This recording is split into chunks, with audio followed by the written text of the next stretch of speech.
Welcome, ladies and gentlemen, to Thursday Night Racing for the Stars and Stripes Cup Series, presented by Sharp Apparel, Next Level Racing, and ButtKicker. As tonight is race number 2 of Season 5, as the drivers attempt to race here at Texas for the Independence 200.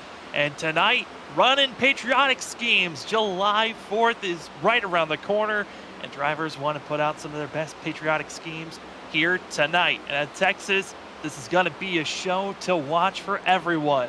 Welcome, ladies and gentlemen, to Freaky Fast Broadcasting Thursday night. It is always great to see Stars and Stripes back. Last week, we got to see what a story and a tale as that of Christopher Wade got himself back into victory lane after getting assistance from Ken Campbell. They knew that timing was coming, and it worked out perfectly last week. But tonight, it's myself, Sam Dyer. With me is Zach Hall, Robert Moyer running productions this evening. Zach, a racetrack that I was baffled when you brought up the stat to me during the pre-show, but we're back here at Texas. Yeah, it kind of threw me for a loop too, Sam. It threw me back to a time that I haven't been here in so long. It's been almost about 7 months here for Freaky Fast, so definitely interesting to be back here. And I tell you what, a great track to do Independence Day race. Because look, I mean, you got the red, the white, blue, and the stars all around this place. It definitely goes great with all these cars, just themed to go with it. So what a great race here to start off the second race of the season, man. Christopher Wade getting that win last week at Daytona, such a good breakthrough for him there after the story we saw last season with him and his teammate Ken Campbell, so much help he gave him to get those victories. Here tonight, we're going to have a little bit of something different here. It's the Gen 7 car. This car is going to be a lot different than the racing we've seen last season. Last season, we've seen a lot of packed racing style racing. You're going to see a little bit of that tonight. I think it's majority going to happen during that first 15 laps of a run. Then we're going to see these tires really start to fall off, and you're going to see the drivers who really have the handle of this race car are going to slowly work their way to the front and really start to take a grip and pull away from people. So it's going to be an interesting night, Sam. I can't wait to get this thing kicked off.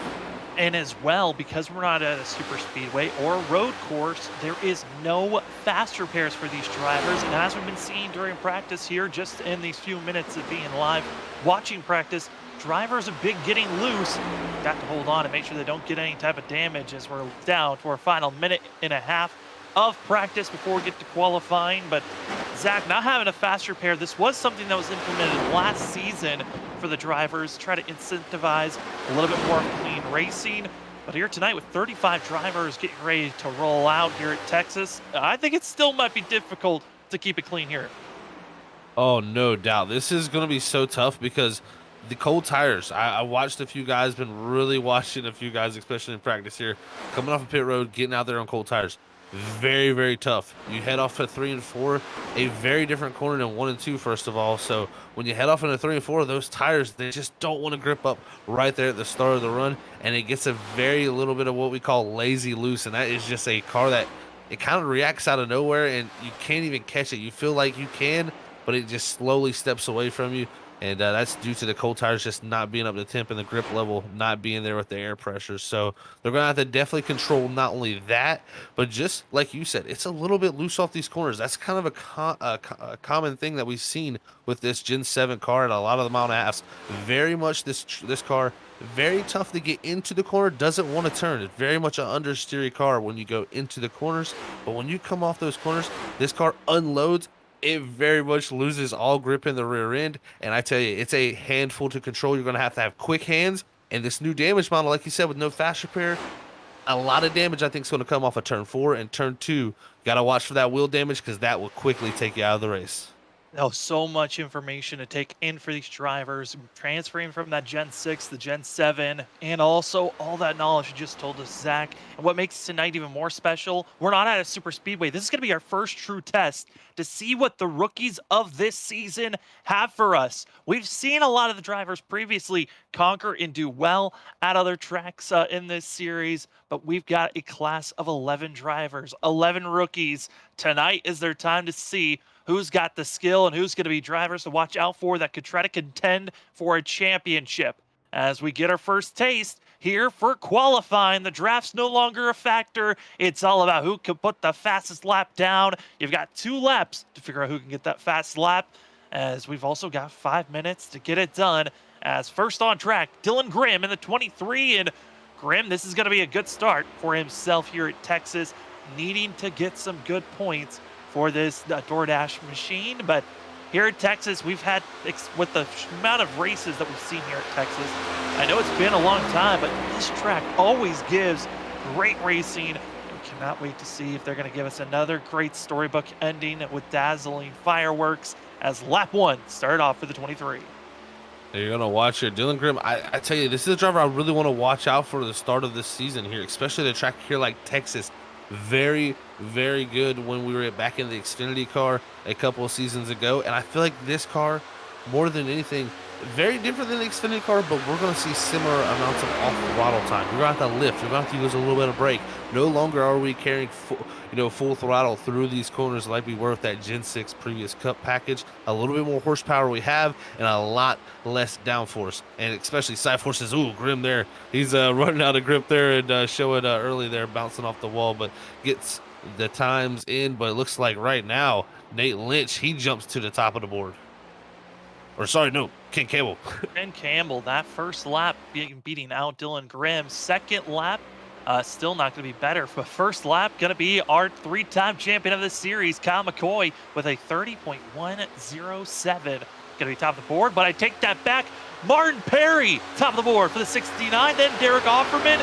Talked about at the beginning of last season how there were so many names. Ken Campbell was the top of that list of drivers that didn't do so well in previous seasons, come up with a lot of speed. Oh, we might be seeing a new class of drivers that previously were middle of the class from further back now have an opportunity to qualify up front. Martin Perry with that second lap, 6th on the board, drops a little bit, but that is spectacular to see. It really is, Sam. I think you've exactly hit the nail on the head there for this. I think this changing up of a car, it's going to change everything back up and change that pecking order. And what we're seeing right now, Ken Campbell and Nate Lynch, they did a great job on those second laps to jump up to 1 and 2 on the board. But I look at someone like Derek Hoffman there, who was at one moment right there at the top. He was so good in the Xfinity series. I looked for him to take some of that momentum from that season and that style of racing and carry it into this season here, man. But great stuff so far as this board continues to shuffle. Shuffling more and more. Aaron Hill not going to be second on the board. Travis Dark going to be up to 6 as we're watching the 36. This is going to be Will Bussler for himself. Going to be 16th on the board for his first lap. Second lap across the line. Where does the 36 lie, or does he even best his time? Will do so. Second on the board for the 36. Great lap by Will there and that freaky fast machine there. Thanks for running that car for us tonight. But now we're going to look at this 94, trying to see what lap time Cameron Sarton can put down. Was such a threat throughout majority of last season. Couldn't make it to that Final Four race that he definitely made it into. Just could not make the race. He was definitely, we were upset we couldn't get to see that battle there, but he'll be coming back this season for another chance. And I tell you what, he's going to be one to watch out for. Redemption is the key for the 94, not making the Final Four, gifting his position away, and this is why we thought he was a threat. Top of the board, Cameron Sarton with a 29.866. Still got a couple of fast drivers waiting in the halls. Who can go next? It's going to be Trey Jackson on screen, but he's only got 45 seconds left to try to best this time as he's coming off turn number 2. Coming off of turn number 2, and 2 is so different than the exit of 4. Flat 1 and 2 is very, very much so compared to 3 and 4. It's very high banked. You're going to see Trey Jackson here miss the bottom just a little bit, but trying to carry the speed here as he's going to come to the line and see what type of time that 31 can put down if he picks up some speed. Across the line, we wait and see. Does he best it? He will. 5th on the board for the 31. Great time there from Trey. And I tell you what, our lineup right here setting up to be quite a order, because I tell you what, some names that, like you said, Sam, have come out of the blue and right now are looking to take hold of what this new car is giving them.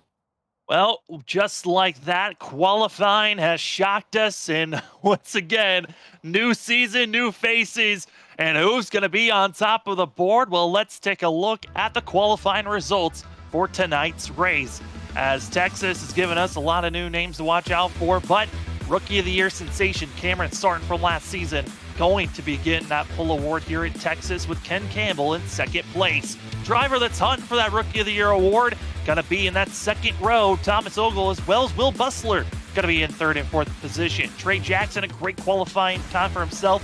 Same for Aaron Hale, going to be in fifth and sixth. Seventh and eighth going to be Nate Lynch, Derek Offerman, two drivers that are coming off a pretty weak season last time in the Gen 6 Cup car. Gen 7's giving them a new breath of air. And then newcomers up front, qualifying in ninth. It's the 9 machine of Patrick Hastings, and rookie sensation that we're expecting to see, the 21 of Ross Tatum.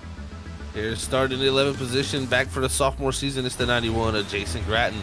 Alongside him, it's the 11 of Brian Chu starting 12th. The 27 of Travis Stark going to start 13th. Alongside him, it's going to be Tim McNally in 14th. 15th is going to go to Final Four contender last season, the 12 of Andrew Medlin. 16th is going to be race control turn driver this season, Randy Cornwell. 17th is going to go to Martin Perry. 18th is going to be the 10 of Chris Chavez Essery there, looking good. As 19th is going to be Kyle McCoy, our 3-time champion. And then in the 20th position, it's going to be Mike Lynch there, rounding our top 20.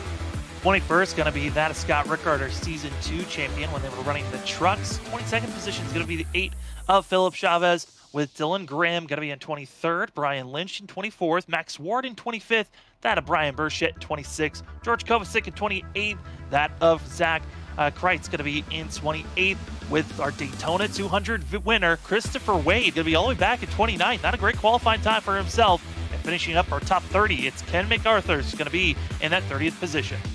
In the 31st position, it's going to be the 38 of Brandon Pierce. In the 32nd position, will be Dylan Glass. And 33rd is going to go to the 3 of Ryan Lynch. 34th is going to be the 77 of Will Dart. 35th is going to go to Doug Pierce. And 36th is going to be Sam Siegel, as all the drivers not putting down times. That's our 36 cars, though, here tonight in Texas. How will these 36 drivers attack this course? We'll have to find out as drivers getting rolling and ready to see where they will lie here tonight. A couple of drivers missing out on the grid. Dylan Glass and that of Sam Siegel, both going to be missing out currently.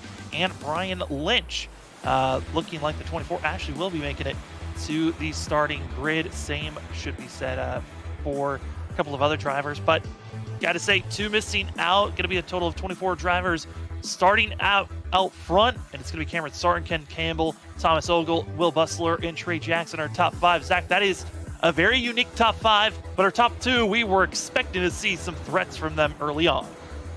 Oh, we definitely were. I mean, Ken Campbell, I mean, the way he started off last season, we thought, you know, he was going to be a title threat, and that he was all the way down to the very end of that season there at the Nashville Super Speedway. And Cameron Sarton, I mean, it took him a while to break through to get to victory lane, but he had such a rookie campaign. Kenny can see that here in the sophomore season here. He had a wide margin there on the rest of the field there, a couple hundreds. That's a great lap from him here. Let's see what this race pace is like and how spread out and early this field, as these guys are going to have to plan out how they're going to use out these tires. Well, Independence Day is just a couple days away, but let's get some Independence racing for these drivers, most of them rocking patriotic schemes. And it's time to go green here at Texas for that of the Independence 200 at Texas for the Stars and Stripes Cup Series. We're green. Cameron Sarton getting good on this launch and already going to be clear down into turn number 1. Great launch from him, like you said there, Sam. But look, oh, Ken Campbell up to that third groove. That's going to really hurt him there as he slides back in position. It's going to be Thomas Ogle in the 83 there, sliding up the second. Now Will Bustler going to look to the inside down here in the 3 and 4, where it is very much the preferred groove. Can Campbell hold it on the door? I don't think so, as Bustler going to slide up in the 3rd. Now, how aggressive and how just surging forward do you want to be on the early going? So far, top 4, top 5, top 6, all in line. It's a madhouse, though, going from 7th on back. Drivers still side by side, sometimes even 2 to 3 wide, and some even might be testing 4 wide if they can really get that arc going on the outside of turn number 2. But I gotta say, Zach, so far in the early going, this is as calm as we could have asked for. Thought it was gonna be a lot more scrappier in the early going. Yeah, these guys here, Aaron Hill trying to get down to the bottom there in the 4, as he's been dropping back multiple spots from his 6th starting position, and You know, this is a thing that I think we're going to see. You're going to have comers and goers in this race. This is very much a syndrome of this car and the tire right now.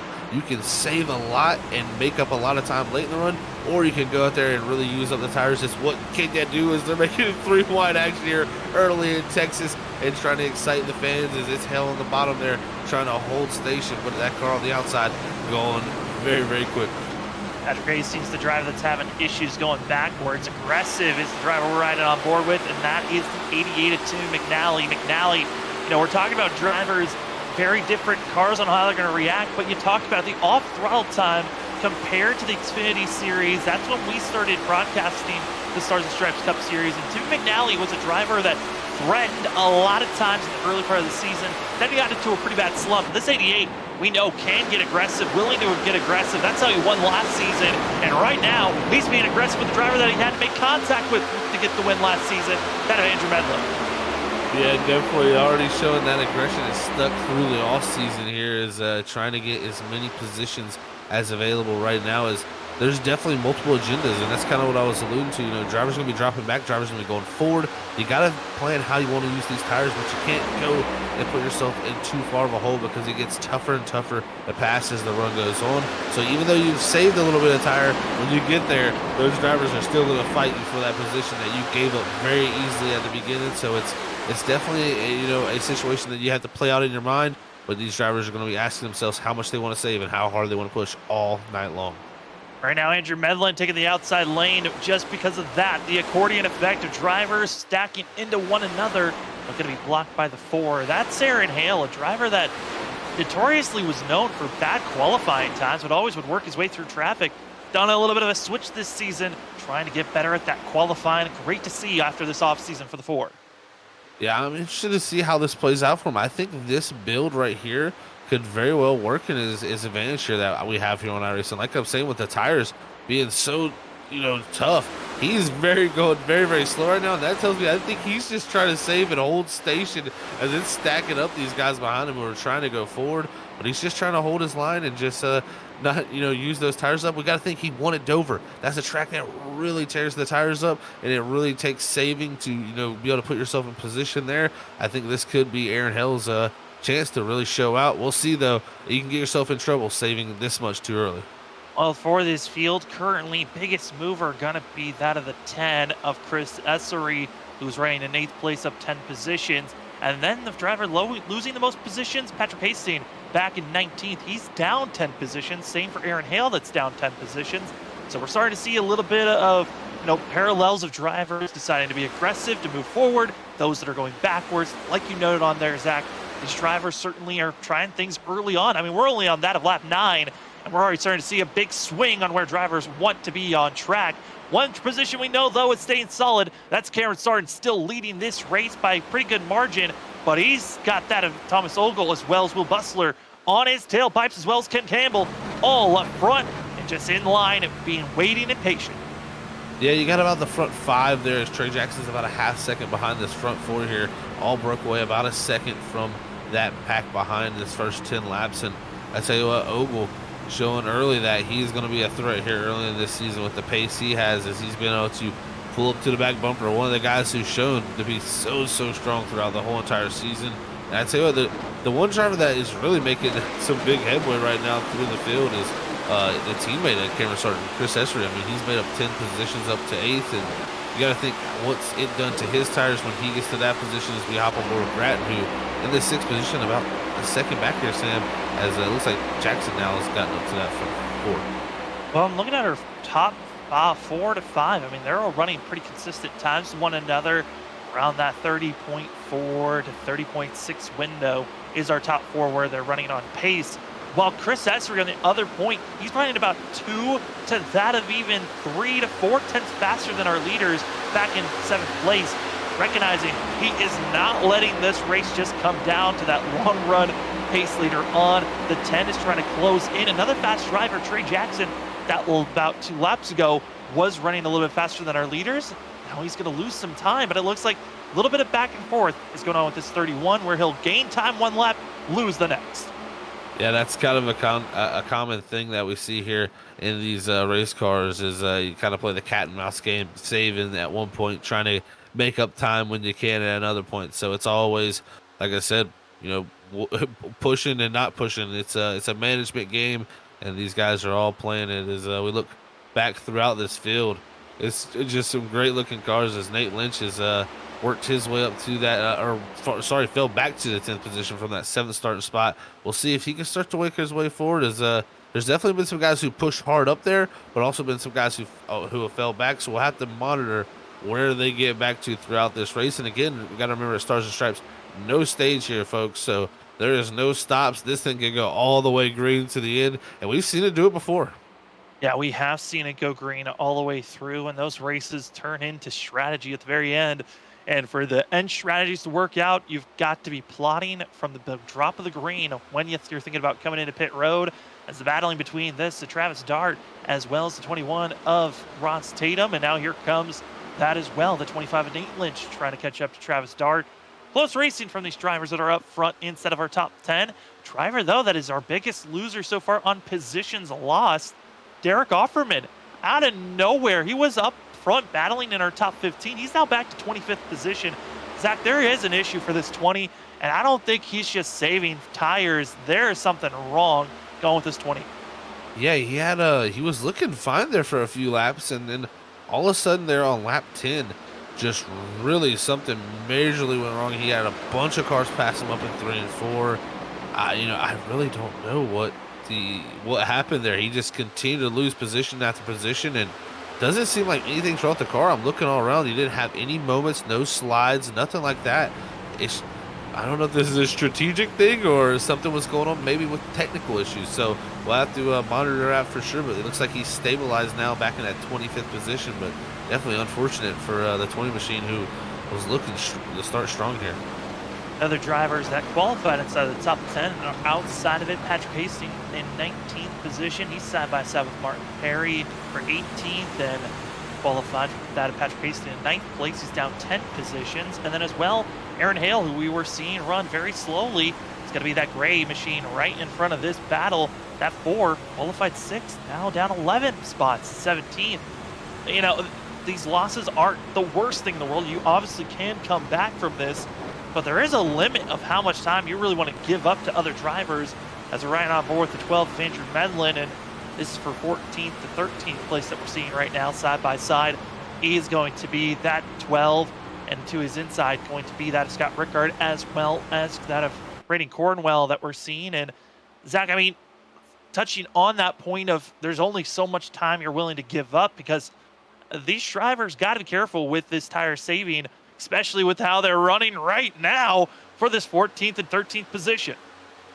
Yeah, they're racing really hard here, right behind Randy Cornwell. Andrew Medlin is, and Scott Rickard trying to make something happen there also. As these drivers are all trying to make something happen, but like you said, it's just so tough to pick how you want to, how much do you want to save, but you can't give up time like Aaron Hale has personally. 6 seconds, he's fell back to 17th. You got to pass now, to get to the lead, another 16 cars. I know that, you're going to have hopefully better tires by saving, but you got to think about, you're giving up positions very, very easily. When you go back through the field, those positions are not going to be given to you very easily. Majority of the drivers fight harder as the race duration goes longer on, and especially as the run duration goes longer on. So we'll see if drivers that save are able to get back up there, but I think losing this amount of time with that much track position, especially lost, is a tough thing to do. See on screen, Martin Perry gets loose out of the corner, going to lose 2 to 3 positions, but luckily did not get into that outside wall. Dylan Grimm on the outside, trying to make the battle past 420th as we drop even further back. Here's Mike Lynch, going to be in the 2, seen in front of him, battling for 27th spot. It's going to be the 33 of Brian Burchett, and also the 46 is Zach Kreitz, who are going to be side by side right now. Kreitz in that white 46 trying to make the move for himself, but seeing little pockets of drivers side by side certainly are looking good, but there's been a couple of moments where drivers have been so close to that pinching action of almost wiping each other out. But certainly as the drivers and this race continues on, we've been green for all these laps, haven't had a yellow just yet, but at the same time, Zach, we're now what presumably could be the halfway marker before we start to see drivers think about pit stops. Yeah, I definitely think that's right, Sam. I don't see anybody be able to do a one-stopper here tonight, and cut this down the middle. It would be close personally here, but I don't think anybody's going to be able to stretch it that far. I think they're going to be at least 4 to 5, maybe even 6 laps short of being able to do that full distance on one stop. So definitely going to be looking at splitting this up here into thirds. So yeah, I would think around that range of 44, 45 is going to be where these drivers are going to be looking to come down. So we'll see how it plays out. And that's the thing, there's drivers who have saved and gave it up so much time. Now you're already halfway through the run. You're going to have to try to run your way back up there. I mean, there could be maybe a few guys playing fuel games. Maybe they think they can save enough to make it a one stop. I don't think that it's going to be possible. We're going to have to definitely stay monitored and stay glued to some of the strategies here. But I think we're going to be looking at definitely breaking this race up into thirds. As drivers up front, going to be our top 3 you see on screen. Cameron Sarton trying to pull away up to almost 4 tenths now over that of Thomas Ogle, and Ogle and Ken Campbell racing on. Ogle over the radio, though, giving positioning to Ken Campbell, saying, hey, you can go after him if you want. I think Ogle's feeling pretty comfortable just where he's lying. Still feeling good that he's within a second of our leader. I love that driving style right there because, you give the position to Ken Campbell.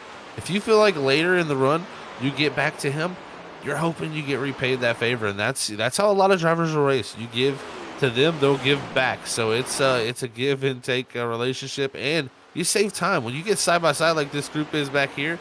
You lose time, and I tell you what, right now this is a set of the battle as Bustler. He slid back into the clutches here as Trey Jackson is drove up into it, and I tell you what, he's looking good along with Jason Gratton and Ross Tatum, who is the rookie there. Oh, we're starting to now see that little bit of a switch being made. The drivers that were aggressive in those first 15 laps, well, they're now starting to lose positions or 1 to that of 5 or more as we're starting to see drivers in this pocket. This is going to be drivers within that of 4th back to 7th, and actually could technically count up to 8th, all within a second of one another. But this little pocket for 4th, 5th, 6th, that is Bustler, Jackson, Gratton, and Ross Tatum in 7th, all starting to get side by side and stacked on to one another. You can put a blanket over this pack, and that means danger is looming above.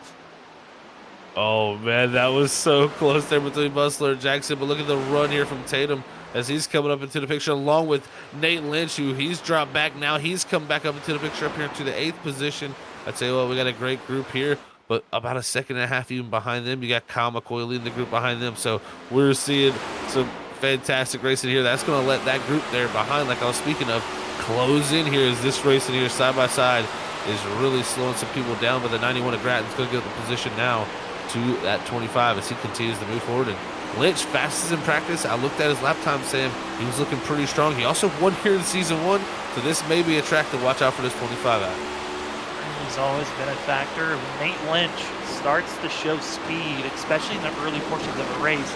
You either see 2 types of scenarios. One, he's able to stay in the top 5, top 10 area until the very end of the race, or he gets wrecked out at the halfway marker. Right now, the 25 is hoping that he doesn't have the latter of those 2 picks, but he's hoping he can somehow survive to make it to the end because this 25 is quick, and right now on track, it's going to be one of the drivers should be around 4th and 5th place based off his pace. Yeah, he definitely should be. Him and Tatum here in this 21 are going forward at the moment. That was some close action there between Bustler and the 25 of Nate Lynch there off 3 and 4. And right now, everybody going forward. And what I'm seeing is a lot of guys struggling with the front ends. They are not able to turn the race cars. And what happens here is you get longer into this run, you're not able to turn the race car. You're trying multiple different things. You got to put more wheel in the car, and that is when these cars actually get very dangerous for those conditions where you see people spin off the corner. So you're going to have to watch out for this as the run continues on. Some of that snappy loose syndrome is going to start to rear its ugly head here as Kyle McCoy, he's drove his way up here, and he's caught up to this pack here as they've been battling.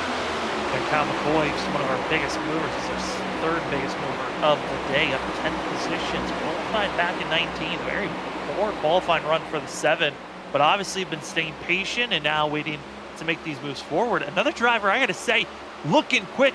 Watch out for the 4 of Aaron Hale here in just the next 10 to 15 laps. If he really can keep this pace, he could catch up to this group, and he's one of those drivers that we were talking about might have gave up too much time and now trying to make a run. Same could be said for Derek Offerman, who was back in 25th position at his worst. Now going through a pretty big field for the 20 machine, he's up to 18th and could be even up to 14th or 13th by the time they can finally get up to speed. But a driver that's going backwards, this is Chris Essery in the 10.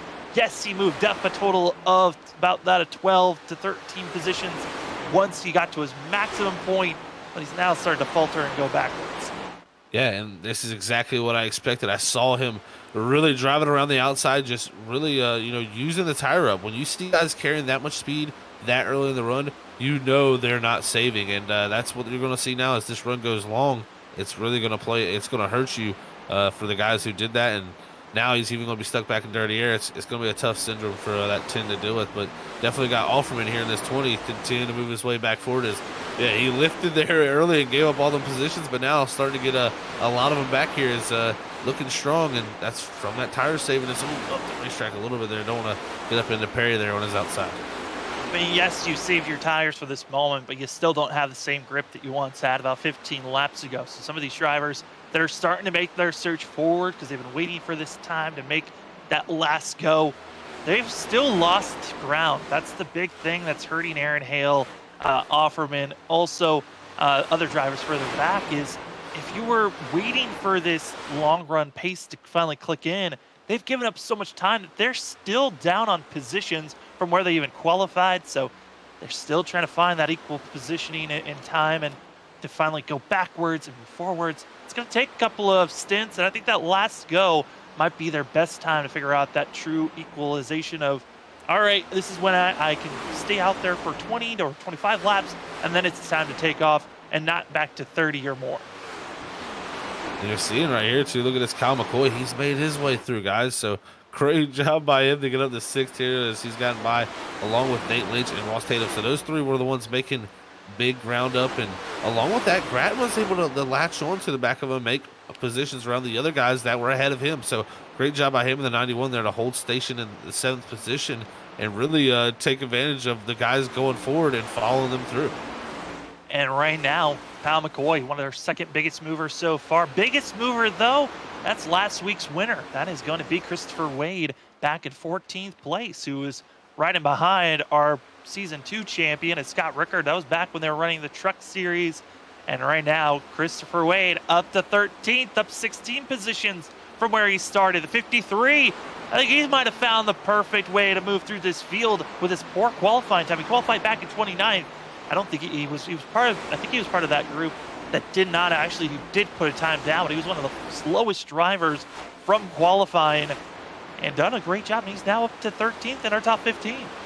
Yeah, very impressive from our last week's winner, no doubt there. And, kind of interesting and kind of, head scratching there for Scott Rickard. He did qualify back in 21st, so had a tough time there along with Wade there in qualifying, but he drove his way up into the field, and it seems like he has done a number to his tires as now he's starting to fall back into the clutches. As it's Derek Hoffman in the 20 directly behind him, and he's going to the next one to try to take position. Is this 05 right now? Very much struggling here at Texas, about 8 seconds off our lead. Struggling, hoping for the best, and it's Derek Offerman who's going to make that pass. Looking at the drivers putting down the fastest lap so far, it is this 20 of Derek Offerman. And again, he was all the way back in 25th at one moment, now up to 14th, but he's still 6 positions off from where he qualified. So the net gain isn't there, but he does look impressive this late into a run. Very much so. Yeah, you'll take what he can get back for sure, because at any point in this race, does get a caution that helps bring it back in this gap.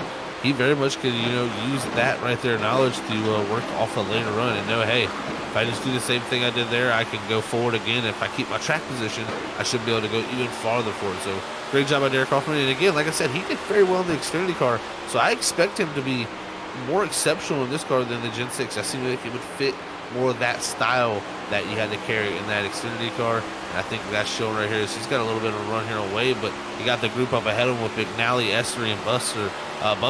They're all stacked up, and Will Bustler right now and Essery, the ones that are really going backwards, and Bustler, especially the 36, struggling right now.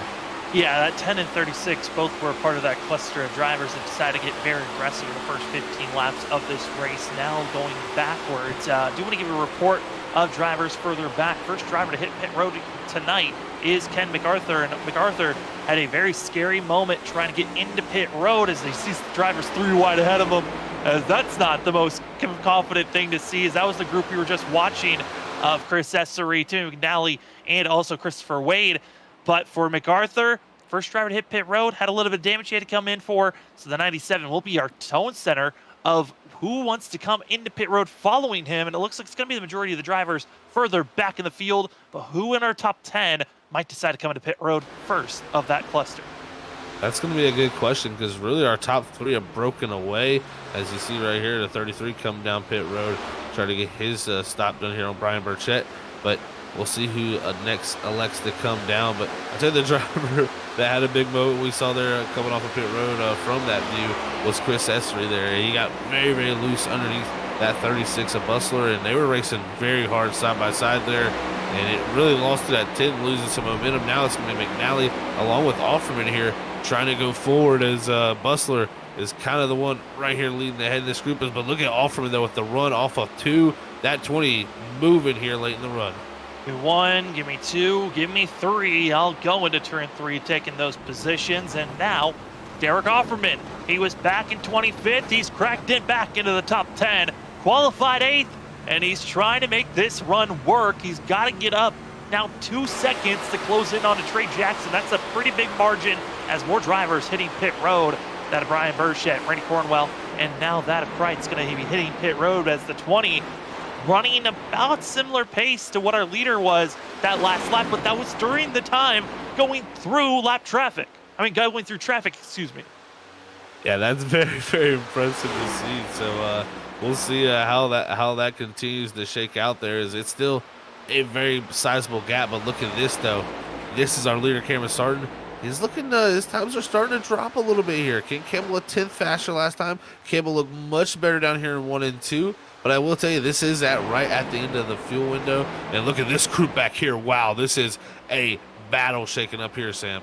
It's been that same group from that 11th back to 15th. They cannot get away from one another. But also want to give note, Ross Tatum, who was up in the top 3, did come into pit road that last go around. So he's going to be the first of our top 10 to hit pit road as they'll be coming back out on track. Andrew Medlin, Mike Lynch, and that of Max Ward and Kovacic all just came into pit road and are going to be coming out, as well as Chris Essery now hitting pit road with Travis Dart this go around. A lot of drivers starting to come in, but Cameron Sarton, whenever he hits pit road, I think that will be the indication for everyone else. All right, it's go time. Yeah, that definitely will be an interesting timing for these guys. Looks like more and more drivers starting to do it. Looks like Ogle from 3rd. He's going to come down and hit pit road. So, yeah, everybody here deciding this is the time to start happening here right after lap 45. And that's kind of, like we said, Sam, earlier, this was right in the window to make it happen. We'll have to see, though, can someone stretch it far enough? It'll be quite the stretch. I believe we're going to have to make it 68 laps on 1 tank of fuel there.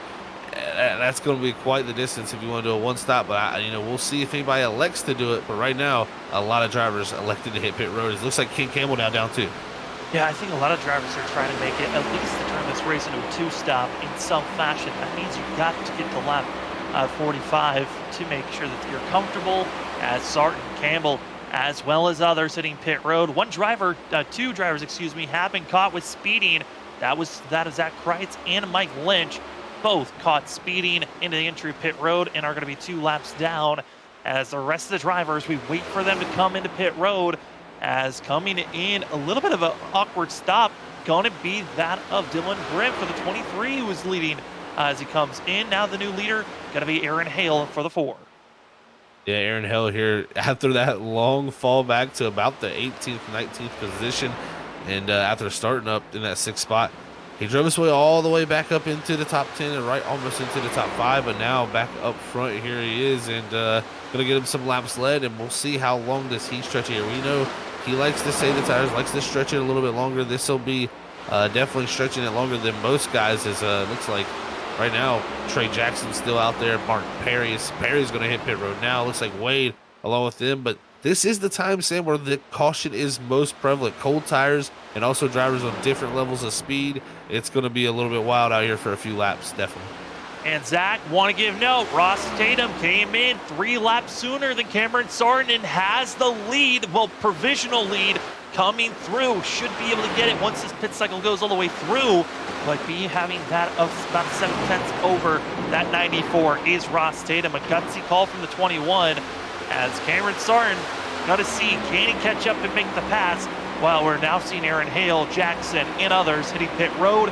We still have about that of 8 to 7 drivers still needing to pit, but this is certainly, again, a little bit more drama-filled. That's what Texas gives you. Drivers testing their limits and different pit stop strategies, especially for that of the 21. Like I said, the drivers had to make it to lap 45 if they wanted to turn this race into a 2-stop. I like the strategy. It's jumped him way up here. He's done a good job on the entry and exit of pit road. And right now, he's got the track position that he would want. And I tell you what, if we go a little bit longer here and we get a caution, that'll set him up to possibly be where these guys will think about coming back down the pit road, and he could keep some of this track position here before this all cycles through. And right now, though, everybody seems like they've decided it's not going to be possible to make that one-stop happen. It's alone Christopher Wade out there in that 53. He's out there still trugging along. Struggling and trying to push as much as they can. Drivers with these older tires, I think, if anything, banking on that yellow to come. And I'm surprised to see Will Bustler stays out for an extra lap. Christopher Wade hits pit road. Patrick Hastings stays out for an extra lap. Those are drivers that I really was not expecting to stay out this long, especially with the struggle we were seeing with those older, with the tires just about 20 laps ago that they were having. Yeah, the Will Bustler one is definitely a questioning, for me, because qualified had so much pace. Well, and now you saw how far he dropped back. You would have thought he would have hit pit road as soon as possible. Now coming down here on lap 53 was maybe trying to catch some type of caution here to help him that wise, but this right here is only going to hurt him, I think, in the long scheme of things. It's just going to put him way behind track position wise. And it does come into pit road is the 36. Now waiting for just a handful of more drivers. Patrick Hastings, Ryan Lynch, that of Philip Chavez, as well as Bill Dart, still needing to come into pit road. Those 4 drivers continue to push it as far as they can go. And gotta say, this has been impressive to watch them try to push it as far as they can. But at the same time, they are being caught, as it's Ross Tatum as well as Cameron Sarton and others trying to roar their way to catch up to our leaders. And 4 drivers still need to come into pit road. I mean, it certainly was a gutsy call. You had to try everything you could to get those positions, but Bill Dart has to come in pit road for the 77. Yeah, got to bring it down here, get some fresh tires and some fuel definitely in these cars, and hope he can hope for some type of strategy help here. But I tell you what, I like what our was the leader at one point, Cameron Sarton's doing. He's come out with much fresher tires than Ross Tatum, but he hasn't charged up there and took the lead from him, or took what will be the lead at one point here once we cycle through. I like this. He is very much keeping the tires in check and trying to stay right there with the 21. When the 21 falls off, he'll take the position easily, and it'll give him something to work with later in the run. That is the big thing that, for these drivers, mindful of those tires. We've seen how, if you're aggressive in the early on, how much you can lose on ground. As Patrick Hastings, Ryan Lynch, and Data Philip Chavez, still the 3 drivers that need to come into pit road. So take a look here at the 3. A driver that really showed off last week at Daytona and was one of the fastest drivers week in and week out. Almost came away with the win last week, but Ryan Lynch certainly a driver that I'm interested at least to see what progression we're going to see from the 3, or if he's just going to be a super speedway beast to watch out for the next time that we go to a super speedway track. Hey, that's how some people are, man. That is their specialty. That could be Ryan's, but right here running second, looking good after starting 33rd, so has done a good job here tonight.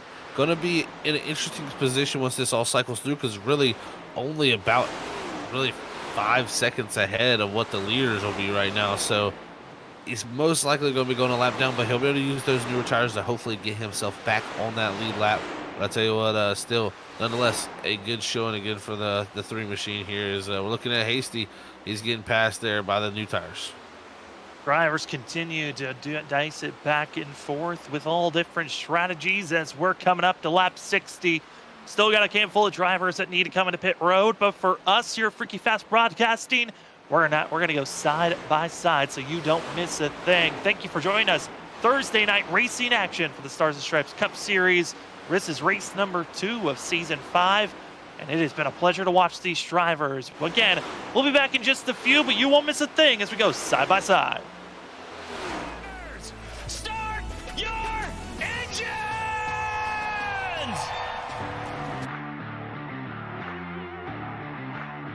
4, 3, 2, 1, green screen.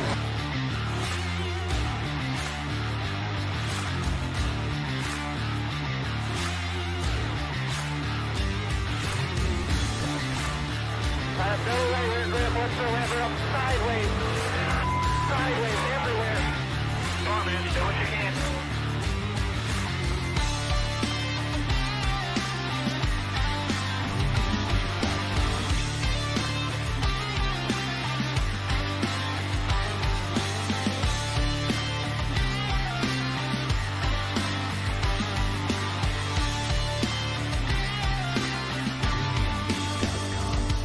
The vibration in this car is the worst vibration that I've ever had, and the shifter's broken again.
Welcome back, ladies and gentlemen, to Freaky Fast Broadcasting here for the Stars and Stripes Cup Series. This is season number 5, race number 2, and the pass for the lead has just been made as Patrick Hastings still out on track as he's trying to cut this race in half. My name is Sam Dyer. With me is Zach Hall, Robert Moyer running productions, and Zach, this is getting hairy for the 9, but he has to get low, needs to hit pit road, but this is incredible to see from the 9.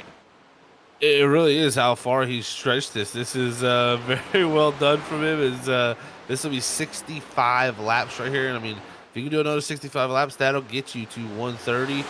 That is short of the race distance, but I'd say it puts him in an option of a little bit different strategy zone if later in this race a late caution comes out. So I think he's still going to try to play something here and maybe able to save a little bit more fuel here, not stuck up in that pack and, trying to get out of the way of people. Sometimes it's hard to save fuel. But Hasty doing a great job to stretch it farther than anybody all night. That's going to transfer the lead over, though.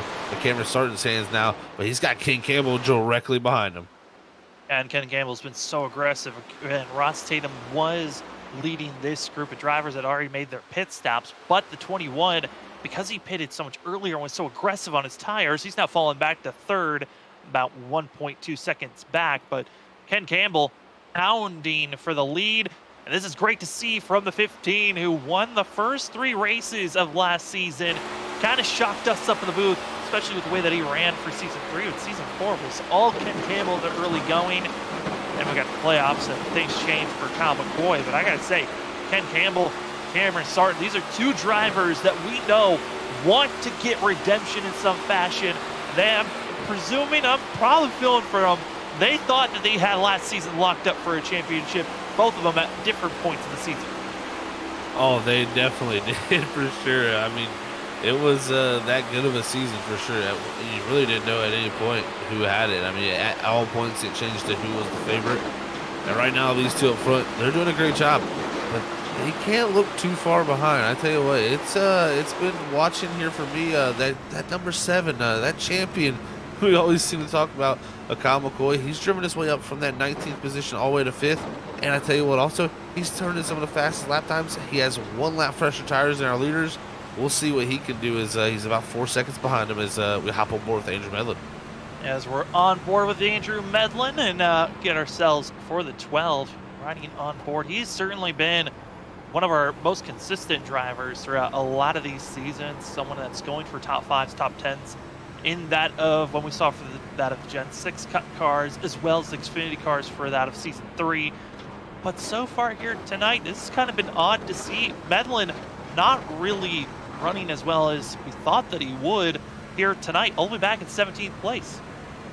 Yeah, a little bit of a struggle here for Medlin. So he's going to definitely have to go back to the drawing board after this race and figure out these cars. But, you know, it's funny. We talked to him a little bit about this, and he said himself that he had no experience in this car yet. He hadn't drove it. He hadn't had no practice. So this is definitely something I think that it's going to take a little time for him. I think our battle for lead is happening. It's Ken Campbell who's taken the lead from our leader start. A little bit of our Andrew Medlin cam, but the battle for the lead is Ken Campbell, but he's having some internet issues for the 15. Excuse me, I clicked on him. But I got to say, for the 15 and for the 94, they got to be careful with Ross Tatum. If Tatum catches back up, been seeing some blinking issues from the 21. Curious if that becomes an issue later on in this race, but that battle for the lead, Ken Campbell taking it from Cameron Starr. This is the first time here tonight that we've seen someone just take the lead away under green flag racing and under racing conditions between one another. Oh, and you also have Bill Dart here, who's on much fresher tires than these guys. Ran up behind him. He can't get by, and he's almost ran to the back of Sarton there last time by. So this is getting a little bit hairy here with the lap car. But these two battling when it's the most crucial time. And I tell you, like you said, yeah, they'd have to, if Tatum, is able to get back up there, they're going to have to worry about that blinking a little bit from him. But also Ogle, he's starting to claw his way back up there. But McCoy, he's only 2.6 seconds back with all this fighting and battling going on. Kyle McCoy very quickly driving his way up into this battle. And if McCoy can catch up, but he starts to stall out, Aaron Hale, who's the fastest driver on track, the 4, who's going to be only 4 seconds back. He's been a lot different of a run this go around. He was very cautious on those tires on that first stint. I talked about drivers learning throughout this race. I think he might have learned he didn't have to be that cautious on these tires. He's getting a little bit more aggressive later on in this stint. Yeah, very much showing the pace that he's got in that race car right now. And this is one thing he showed to do very well last season, is save the tires, be very good on the long run. The tracks that were most abrasive were his best tracks, and I think this is going to be something that plays to his suit for a majority of the season, a talking point that we'll be saying week in and week out as he continues to close it down. And, he put it there at lap 50. That's 3 laps later than the guys up front. That's really going to help him here as he closes into this group up front. And for our 2 leaders, a little bit more of an update. Bill Dart, who was hounding and pressuring our leaders, but it looked like for the 77 just was too cautious. We really didn't know how to race our leaders without, he looked like he was too nervous to do so. Well, it doesn't help him. It seems like internet issues have hit the 77. He has been disconnected, not officially taken out of the server just yet, but he has not been on track for 3 going up to 4 laps for himself. Hate to see it for a driver that was trying to have a decent run here tonight and just had some penalties, was trying to survive, but this now opens it up. It's now just a mano-a-mano for our leaders, Ken Campbell, Cameron Sarton. They race back on against one another. This is the best case scenario for the drivers behind them, too. They want this battle to happen. If you have just nothing going on here, just a stationary drive between these two, they'll usually probably make time later as this run goes on. But right now, with the battle that's going on, these two are mostly thinking about each other. You can get blindsided being in the battle like this. You can literally just look into battling Ken Campbell here and get one-sided, pretty much put your blinders on, as I would say, is almost like a horse at a race. And you really just get focused in a one-track mind, and all of a sudden guys behind you show up and you're like, where did they come from? So right now, these two up front cannot look too far behind because the group behind them is getting bigger and bigger, but this battle is continuing on here on lap 77. Yeah, and for that group that we're talking about that's trying to catch up to our leaders here at East, it's Ross Tatum in the 21, and then you've also got that of Thomas Ogle and Kyle McCoy all in line. Kyle McCoy running the fastest of our top drivers in the top 5, but certainly for the 7, he's closed it in. It's less than 2 seconds to our leaders, but now's the most difficult part, Zach. And you kind of got a taste of this on Saturdays with the WSSR iRacing iFlag Cup Series. Trying to make passes with this tire model. Yes, you might be fast catching up to the group, but making the pass could really wear down on these tires. Yeah, especially at a track like this. It's very one group. You know, we've seen that lately, especially with the latest update. We've seen that most tracks have become very much one groove, and you're seeing McCoy's trying a little bit something different here. When you have to follow right in the tracks of another driver, it is so tough. And right now, McCoy, I mean, that was just a power move. Straight to the outside, got to the quarter panel, and really nothing Ogle's going to be able to do. Is that 7 just too tough and too strong right now? McCoy, tough qualifying, but showing the race is his time to shine. And right now, man, he is doing it a great job. But yeah, it's tough as you go through that field, even though you're quicker. As you get to each one, it gets tougher and tougher. Yeah, Ogle might have, slipped up a little bit, let you get there. But Tatum, he could make it a little bit tougher along with Sarton. And then you also got to think about King Campbell. So it's a long way up the road still for this 7 machine. Get aggressive, push on, and Bill Dart officially has been disconnected from the session. Drivers, though, making interesting calls. Will Bustler hitting pit road for the 36. This is extremely early for that driver. Yeah, extremely, definitely head scratching early, I would say. He'll be able to make the distance, from here, but definitely a interesting call. He went very late into the run there, now coming very early. So maybe seeing the undercut was the way to go. So he wants to hit the pit road early here, and this is definitely about 10 to 15 laps earlier than what I would think our leaders are going to be pitting. So we'll see what happens for him here. He could very well catch the caution at the right point when it all starts to cycle through later, and he could have that track position. So that could be the game he's playing. And also an update on one of our drivers that did not qualify, and highest of the drivers that did not put a qualifying time down. Brandon Pierce in 10th place for the 38 machine, up 21 positions for himself. Qualified in 31st, was one of the highest of the drivers that did not qualify based off of his I rating and where he got placed without putting a time down. Gotta say though, for Brandon Pierce, great run for himself, climbing up to 10th place, just showing the different strategies and how it's worked out for himself moving up. Yeah, he really has done a great job. I just noticed that there, Sam, he brought up, and great job for him there, 31st and 10th. So he's really been moving through the field, and he's not even too far behind Trey Jackson and Nate Lynch right there, about a second up the road from him. So great run. We'll see how that continues for the 38 machine. But man, I cannot say enough what is going on. But King Campbell is just flipped on a switch, because he is just driven away from Cameron Sarton. And Kyle McCoy, he's gotten by Tatum, and along with Ogle, also gotten by Tatum. It's now shifted the order to third, being McCoy, and Ogle being fourth. So definitely big shifts in the order there. But Aaron Hill also closing in on that group. This is going to be a great race all the way down to the end. We got literally 6 guys that could all go win.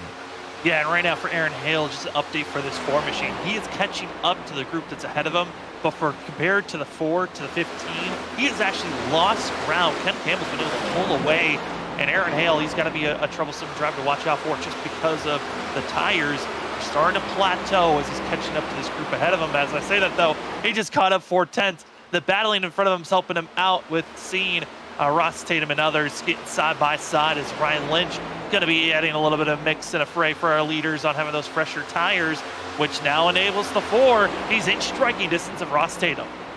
Yeah, he's driven up so far back, and I tell you what, this is just looking like another Aaron Hill classic. Drop back, drive to the front. So right now, going to be looking to break into the top 5. But like we said earlier, it gets so much tougher the farther you get up here. And that's what the problem is. As we look back here, it's Nate Lynch in the 25 in this 8th position. He's got Trey Jackson there directly behind him in the 9th position. This could be a good little battle, as this is about 10 seconds behind our leader. And I tell you what, this race has been really good so far. And I'm not surprised that we're seeing this green action for so long here, Sam. I tell you, this track here, kind of known to do that, spread them out here, especially with this style of racing in this package. And, some other drivers I want to give note. Battle for 12th place is going on. 3 drivers all around one another. That's Derek Offerman, Chris Chavez-Essery going to be with one another, and Christopher Wade. All 3 drivers for position for this 12th place. And as well, other updates further back, Ken MacArthur got into the outside wall, came into pit road trying to get damage repaired, and is called in a night for the 97. That will be last place, 34th, excuse me, for the 97. And Bill Dart out of this race. We are left with only 32 on track, but only 22 on the lead lap. And we look back here at 20th. This is Dylan Grimm here as we've been jumping through the field. Kind of surprised how much he struggled here. I thought this could be a night for him to show out here with this new car and hopefully get back to those playoff ways. But he's going to definitely have to go back to the drawing board here as 19th at the moment. Just not going to cut it for this 23s. He's going to be farther up. As now we look to the 11 of Brian Chu. He's had a tough night also. Started 12th, has fell back to 20th. As just hasn't been able to hold on to the positions where he qualified. As Texas has caught a few guys off guard, I think, here tonight with this next-gen car. And they're going to say, man, we've got to change our driving style. We are not in that Gen 6 Cup car anymore. And I mean, we even heard this during the interviews during the end of last week's race of drivers saying, I just don't feel like I've had that practice that I've had for the Gen 6. I mean, the Gen 6 was around for so long, and it was practically the same car for almost a full year. So drivers had that time of just getting reps into that Gen 6 car, but this Gen 7, new for a lot of these drivers. So these first handful of races going to be a big learning stage for them. But Thomas Ogle going to be one of the first drivers in the top 10 to hit pit road for the 83. I think this might be a little bit too soon for that 83, especially on what we saw from Ross Tatum. But now it's on for the drivers up ahead. When do you come into pit road as we're on to lap 90? And soon, 33 laps to go here tonight, as that of Kyle McCoy, as well as others, stacked on top of one another. Yeah, this is a stack up here. This is drivers all on different strategies here. This has really caught Sarton and McCoy off guard as it slowed both of them down, losing time to Ken Campbell up in front of these two. But now McCoy in striking distance of the 94. He's trying to break his way into the top two. And Cameron Sarton saying what has gone to this track as he has lost a lot of his pace compared to that 15. And right now, struggling is up ahead of him. The group is battling hard here as you got the 9 of Hasty there. And up into the wall for a quick second was going to be that of Zach Kreitz, who's in 30th place, who's got the freshest tires of this group that just came into pit road. And that's why we're starting to see a huge, almost half the field is coming to pit road. Jason Gratton hits pit road of some of the drivers up front. With Will Bustler, who came in 11 laps ago, was not able to pass the 83 or that of the 36. That of the 91. So we're starting to see drivers, their strategies not fully working out, but into pit road. Going to be that Ken Campbell hitting pit road right now. Interesting call there. He said he's seen enough. He built the lead up, and he's going to come down. So this could be the money stop here tonight. You got to get it right here. Let's see what the 15 does. He comes down towards his box. Going to have to do a good job here of slowing this race car down and not slide through. So easy to do with this race car. Great stop right perfectly in the box, and we'll see probably a great time here for the pit crew as he's going to try to get out here and get away from this group as the two behind him continue to stay out as they're going to be trying to battle for a lead now as McCoy is all over the back bumper of the 94 Sarton. And because Cameron Sarton's going to stay out for an extra lap, same for Kyle McCoy. They're battling to make sure they're the first car to come in between those two. They also want to be the leader for this run. The more that they stay side by side, the closer Aaron Hale gets into the mix of things here. And that means you're losing time and ground. On top of each lap that goes on by, you're giving away 2 seconds to Ken Campbell as Kyle McCoy hits pit road. Yeah, McCoy's seen enough. He's coming down here to pit road, and I tell you what, Aaron Hale is the dark horse in this race. He is driven himself right into position to possibly win this thing, and he's going to have a good pit stop and a good run to finish this race out. But Aaron Hale, what a master class he's done so far in this race to save the tires and make them last for the long runs here as him and Sarton still lead the way. When will one of these two come to pit road? I think Sarton's going to have to make it happen here soon. He's got to, and if Aaron Hale makes the pass on track before coming into pit road, this is going to be disastrous for the 94 as Hale dives it down low, putting the pressure on for the lead currently, but they both still need to come into pit road. And speaking of still need to come into pit road, our top 8 still need to come in.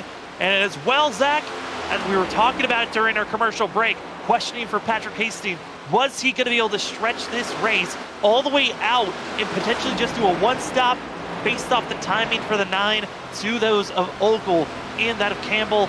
It's not looking good for the 9 for a winning strategy, but a net gain is certainly there for the 9 machine. Yeah, it could. Yeah, like you said, a net gain pretty much. Could be looking at a top 10 day there with that happening, but it's going to be a long shot still to stretch that fuel that far. We'll see if he can do it, but it's going to be Kyle McCoy issues. Oh, Kyle McCoy, heavy contact coming through 3 and 4, running into other drivers and head on into the outside wall. The 7 required damage, broken suspension. His race is done in pit road. Oh, yeah, and it was a little bit of contact between him and Ryan Lynch, I believe, there. So, man, oh, man, just coming up on the back of another car coming to pit road. He had to slow up, and the car on his outside gets a little contact into him. And that was such a hard hit for the 7. Like you said, destroyed the right front. That's race over pretty much for him. And now that Cameron Sarn going to be out of pit road for the 94. Aaron Hale stays out for an extra lap. And also Patrick Hastings out. Hale trying to be the last driver to hit pit road besides the 9. And what a gutsy call for this Ford machine. Will he come in this go around? He's got to have to come in, but he's got a large pack behind. Aaron Hale could be forced to stay out for an extra lap here. Yeah, he's in a tough position here. Is Ogle, Campbell, all these drivers coming by here on the inside. If Ford can get down low, if he can hit pit road this time, it may be the time to do it. Doesn't like he will. He'll be coming down possibly here on lap 100. I think you can't wait any longer than that. You don't want to make it. 33 laps is not much time. I think you got to do it this time, Sam, if you're Aaron Hill. If I was Aaron Hill, 4 laps ago would have been the time. I would have been the prime time coming to pit road. He would have had 4 lap fresher tires. Then that of Campbell, and Campbell and Ogle are dueling. They're pressuring, and they could be the drivers to bring out a yellow with the way that they're racing around one another. But Ogle had his final chance to try to get to the back bumper of the 15. He's going to have one more chance here in the entry of turn 1 before Ken Campbell is gone as Aaron Hale hits pit road. Great job by Aaron Hale getting into pit road, and I tell you what, man, he did an excellent job in the entry. Carried a lot of speed. We'll see where this equates to when he comes on the track, what type of gap he'll have to do, because right now Campbell is going to have clean selling here, possibly all the way to the end, unless Sarton in that 94 can drive his way up into the picture. Ogle, though, for now, stuck behind.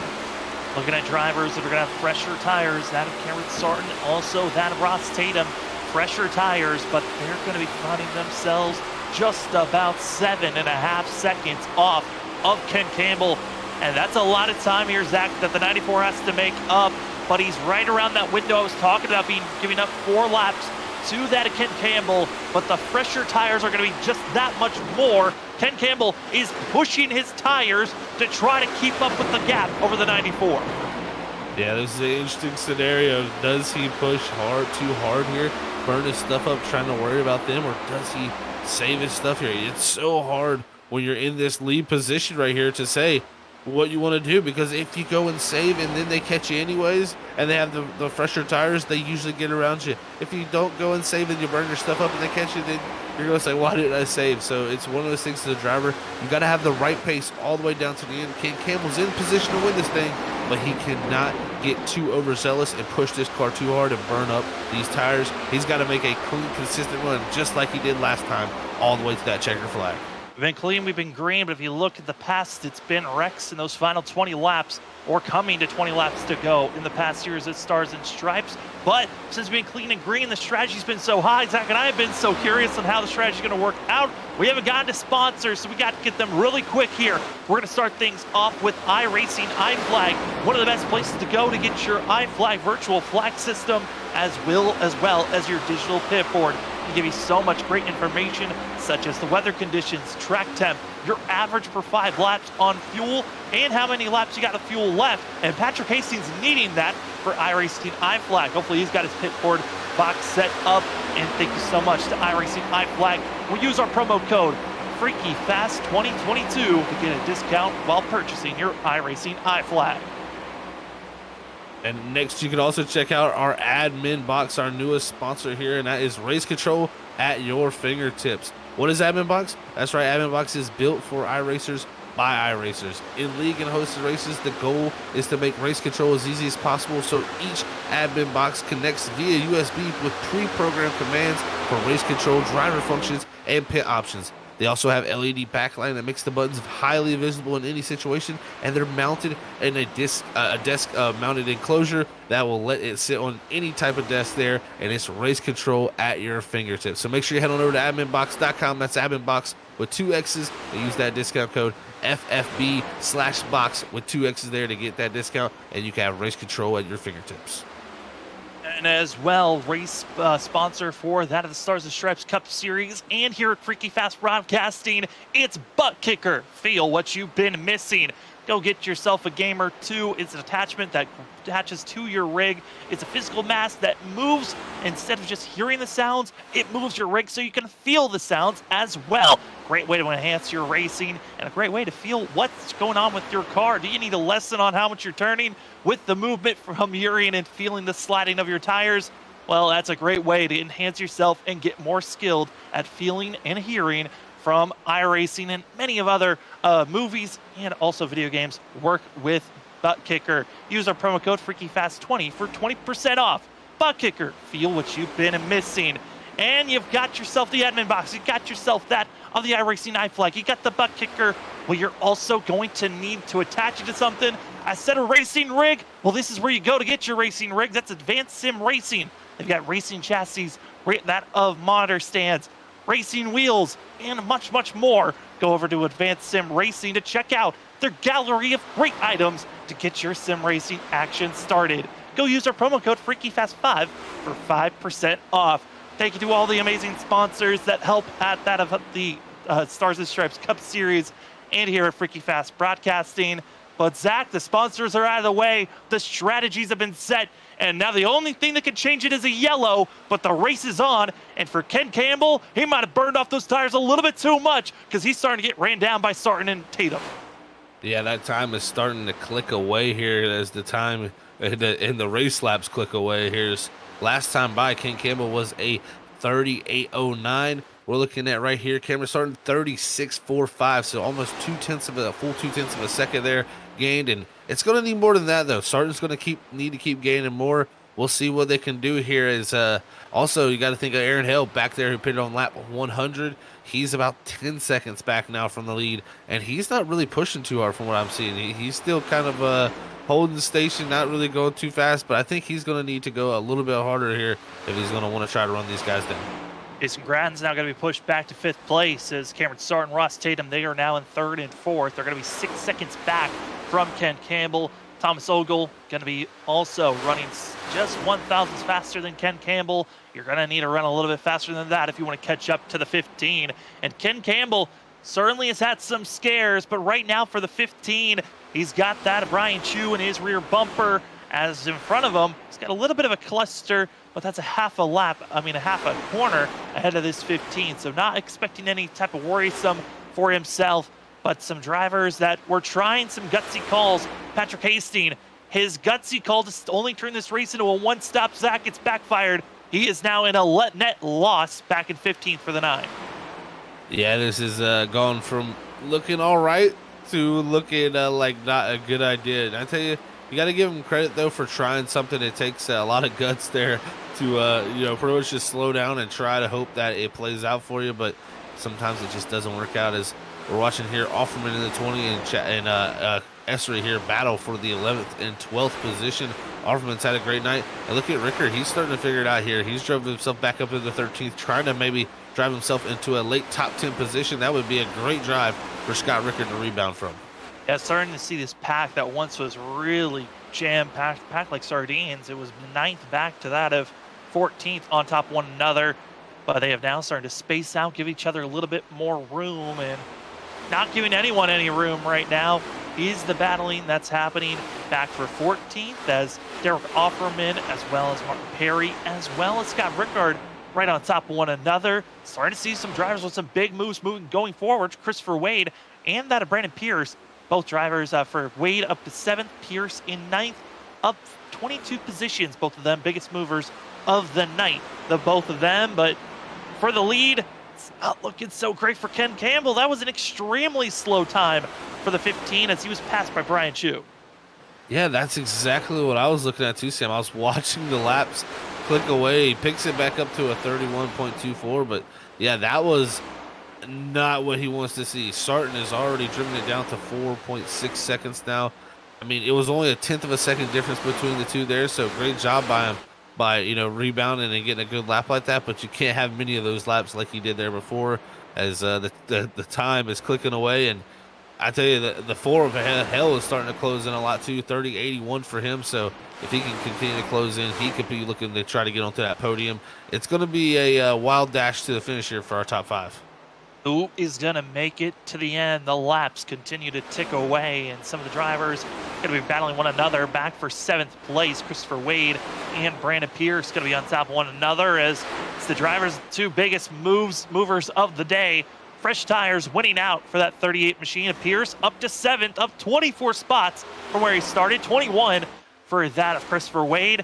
As for Christopher Wade, he's got to be careful because now Nate Lynch going to be closing in as the 53 on the oldest tires of the next drivers from 8th back to 14th. That's back to where he finds Derek Offerman, who's going to be on similar tires to 53. Everyone else going to have about 3 lap pressure tires, and you're seeing the major difference. You got fresher tires, you're moving forward. Yeah, the tires are a very valuable asset to have here late in the going of this race, and you got to credit Brandon Pierce. What a drive for him, 31st up to that 7th position. Going to be the biggest mover of the night here as he's moved past Chris Wade, who's up that 29th up to 9th position. So good stuff on him here, but look at this. It's Ross Tatum and Cameron Sarton. There's, I think, Tatum there. He's driven around Sarton.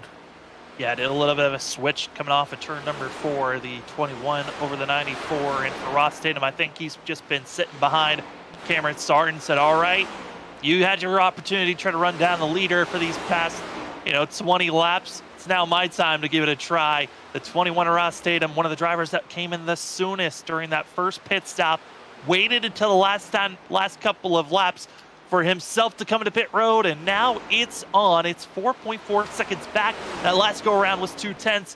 You look at the math, you look at the times, it's looking like it's too big of a gap currently, even at this pace, to catch up to our leader. Yeah, but this is the problem right here. We're seeing it and watching it right now. Our leader is stuck in traffic here, and this is major traffic. This is Brian Chu. This is Brian Lynch here. 2 of these guys, and Chu almost bounces off the wall into our leader there. That got real close. Now, luckily, he gets by him. He's got to try to get now by Brian Lynch, and then after that, he's also going to have Max Ward, and it's going to be a little bit of open track, but this has opened up the door for a couple of these guys closing in. 4/10. That last go around was the difference between our leader and 3rd place, and you can see on our numbers, it is an absolute gasp of this lead that's starting to dwindle down. It's less than 3 seconds, but what's helping Ken Campbell now, he's got a little bit of a gap between himself and the next lap car that's going to help him out. That next lap car going to be Max Ward, and Ward, notoriously known for getting out of the way for our leaders. I think that's going to be a big help for himself. And then the next driver after that's going to be Brian Burchett in the 33. I tell you what, this is getting interesting too, because Aaron Hell in the 4 machine, he's drove up in the 4th past Sarton. He's now up to the back bumper of almost Ross Tatum. That is going to be the person King Campbell's got to worry for. King Campbell I don't think that's to worry for Ogle, Tatum, or Sarton. It's going to be this 4 machine that he's going to have to hold off here coming down to the end. But will the 4 have enough time? It's 3.4 seconds, and look at that big move down to the inside. He did this earlier and makes it happen again here.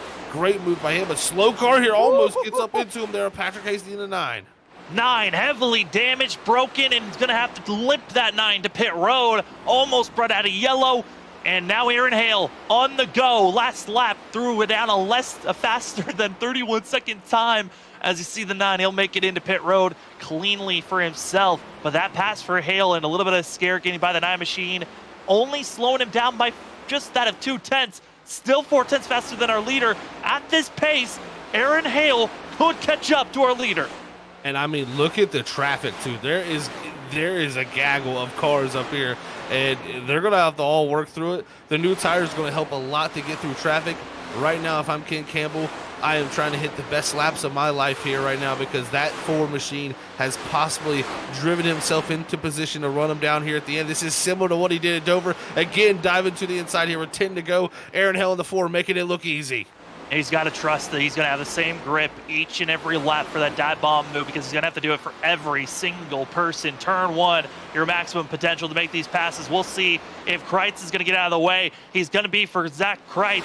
He's going to be 2 laps down, but holding the racing line for the 4, holding them up, and now for the 4 machine of Aaron Hale, this is a big loss on time that last lap. Yeah, right there. Did not want to see that happen there for him. Now 2.3 back. That was still 4/10 of a gain almost on the leader of Ken Campbell. Right now, going to have some clean track. Going to have to make use of it here with 9 to go. Ken Campbell up ahead of him, though. He has got heavy traffic. It is 3-4 cars all ahead of him here coming down to the end. This is going to be a barn burner. And Campbell needs to get by Max Ward. Ward is running the racing line. He's not doing his traditional just get out of the way. He's the last car on the lead lap. He wants to be on the lead lap just in case the yellow comes out. And Ken Campbell is having a nightmare right now. Not able to hold off. The gap less than 1.5 seconds as we're now down to 8 laps to go. 2 drivers now make it 3 in between Aaron Hale and Ken Campbell for the lead. Half a second difference that last time by, and it's going to be even more this time as Campbell continuing the race with the lap machine of Ward. He clears him off of 4 here. We'll see what does Ward do when the 4 gets to him, but the 4 having a little trouble. He's having to go through the grass back here to get through traffic, but he's making up time. 1.3 seconds is the difference. 7 to go here. The 4 machine driving that gap down. It's down to 1 second. Aaron Hale, 7 laps to go. The gap is looking good at the pace that he's going, but you look at the lap traffic, it's a large margin. And for Ken Campbell, he just tries to put another car in front of Aaron Hale, recognizing each driver that's in front of the 4, that's more tire wear than the lap before. That's more damage that he could be capturing. It is a risk getting by each and every lap car that we've seen so far. Yeah, he's doing another one here to dive down to the inside and try to make stuff happen, but the outside car not letting him by there up front, and I tell you what, this is going to slow him up even more, but Hale into the wall behind him. This is huge. 6 to go. Aaron Hale majorly into the wall right when Ken Campbell got checked up. And he has major right front damage. His tires broke. It's broken and he can't get down. He's up high. He's trying to get down low, but it's going to be too slow. Too many drivers and he can't make it to pit road. Aaron Hale went for too much. Flew too close to the sun, and his wings caught on fire. He's done. It's over for Aaron Hale, and Ken Campbell now can breathe easy for a second, or can he? Ross Tatum going to be 1.7 seconds back, and if Ken Campbell gets caught up into an issue, it's Ross Tatum that's in a great position. Oh, man, this is just one heck of a finish. Just a great start to this season here for race number 2. But Aaron Hale, you got to be heartbroken for that guy, man. Driven himself up right into possible position. But it's Ken Campbell here who's trying to fight off the pressure. He is in major traffic, and this has been a drive of a lifetime here, man. I tell you what, this race, fantastic. 4 laps to go, and Ross Tatum is just not gaining enough time like we were seeing from the 4. And Brian Burchett goes high, gives up the space, and no more traffic from here on out. The next driver is going to be Dylan Grimm, and Grimm looks like he's running some decent pace, but I'm expecting the 23 not to really be an issue. But Aaron Hale, from a potential win to now going to be just like Kyle McCoy, all the way back, further back in the field, and heartbreak striking the 4 and the 7. And just in this last stint, it's been a madhouse on who's going to finish where. And even the battle for 3rd is still on. Thomas Ogle's holding off that of Cameron Sarton. But Sarton's able to make it to the inside. He's still trying to make this pass for 3rd place. It looks like he'll get it done as Ross Tatum just closing into this pack that Ken Campbell has already gotten by. 2 laps to go. And, oh, man, the heartbreak, the drama. And Ken Campbell now can just ride on for this position. But if a yellow strikes before we get this white flag, Zach, this race isn't over just yet. Oh, no, it's definitely not over yet as the battle for 3rd still ensues. It looks like Sarton finally clears off a 2 back there. So Cameron Sarton holding on to the podium positions here with 2 to go. Man, oh, man, this has been one heck of a race. It's going to be the 15, though, here looking up to the flag stand. Flag stands up, white flag in the air. This race is official. It's your freaky fast white flag out in the air for that of Ken Campbell. Whatever the next flag will be, it will be the checkered flag, and all you gotta do is make it to the end.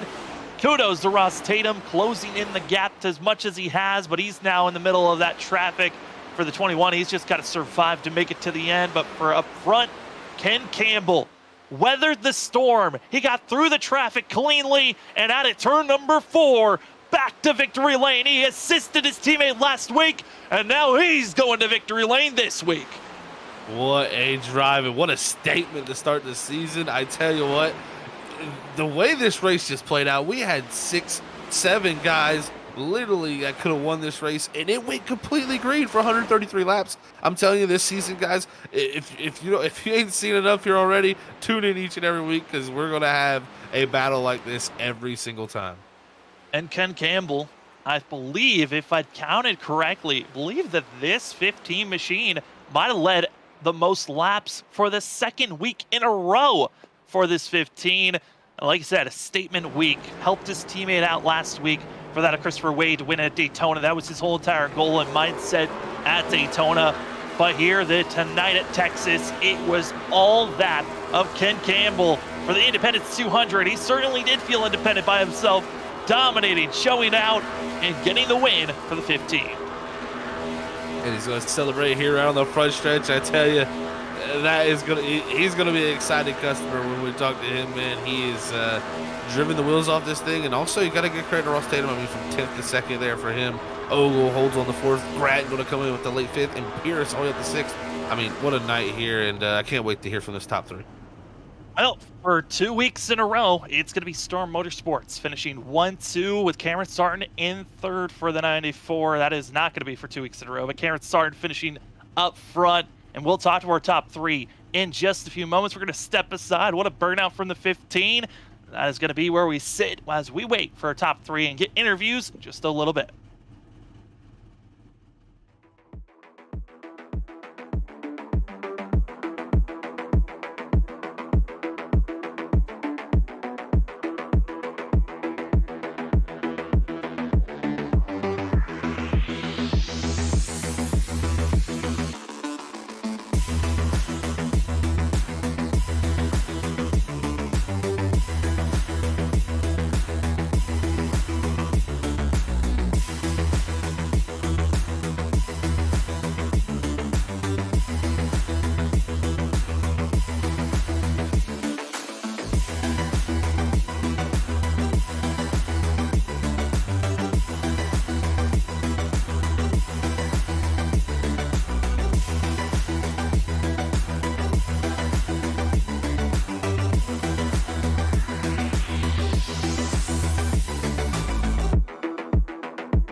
Welcome back, ladies and gentlemen, to the Freaky Fast Broadcasting post-race show as we are here for the Stars and Stripes Cup Series, race number 2. Well, it's 2 races, technically 3 races of incredible racing. The shootout to start our preseason, and then we have the Daytona 200. And for the Independence 200 here tonight, it was a crazy one that had to go to the end, and strategy calls were thrown all around.